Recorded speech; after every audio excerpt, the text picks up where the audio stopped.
Me and my husband recently took an incredible trip to Japan, and as always, when I travel, I'm trying to find the best gyms, both in my hotels and around the city. It ranged from really freaking cool to extremely disappointing. If you're someone who's trying to stay on track when you travel or just love working out when you go anywhere, subscribe to this channel. Our first city on this trip was, of course, Tokyo, and we made the mistake of staying in the heart of Shibuya. So we got off the plane, we were super jet lagged, and we were basically in the middle of the Shibuya Scramble, which is like the biggest crossing in the world. So if you're going to Japan for the first time, I actually wouldn't recommend you stay right in the heart of Shibuya because it can be really overwhelming. So the first hotel that we stayed in was the Shibuya Excel Hotel at Tokyu. One of the weirdest parts of this hotel gym was to get to it, you had to walk through the smoking area. And when I first looked at it online, I thought, great, they have a cable machine, some treadmills, like I can work with that. But what I quickly realized when I got there was that this was not a cable machine. It was some like weird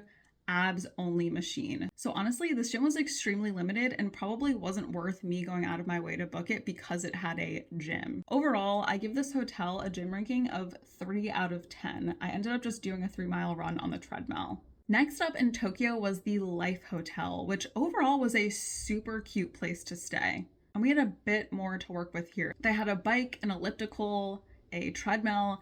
I'm usually more focused on the weights, and they had one of those at-home techno gyms. Obviously, I'm not PRing in any of these gyms, but it feels really good just to lift some weights, get that muscle pumping, and just do super high reps.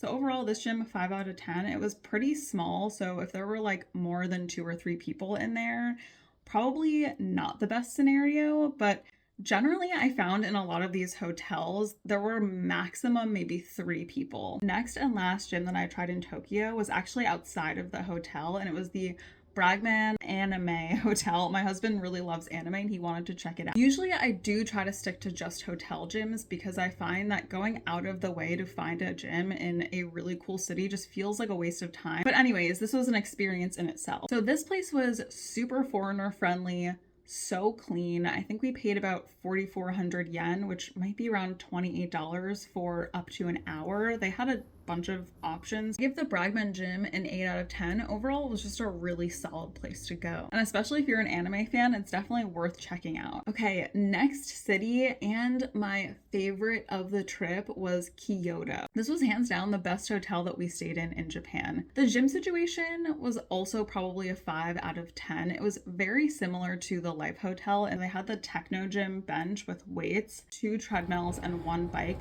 But this was a even smaller area. So there was one morning where I think that there were like 4 of us there and it was almost impossible to work out. But one really fun touch of this hotel is that in the center, there's this big pool that you'd think initially was just for show that you can actually put your feet in. And it was such warm water after a long day of walking. Even though the gym was a 5 out of 10, I would still recommend staying here. The last city we visited was Osaka. This was a very fun, vibey area. But let me tell you, this was probably the worst hotel gym that I've ever seen in my life. Like, they should not even be allowed to mark that they have a gym. The room basically had like a mat, 2 treadmills, and a bike, but none of the equipment worked. So in the morning, I was thinking, okay, let me get a quick run in.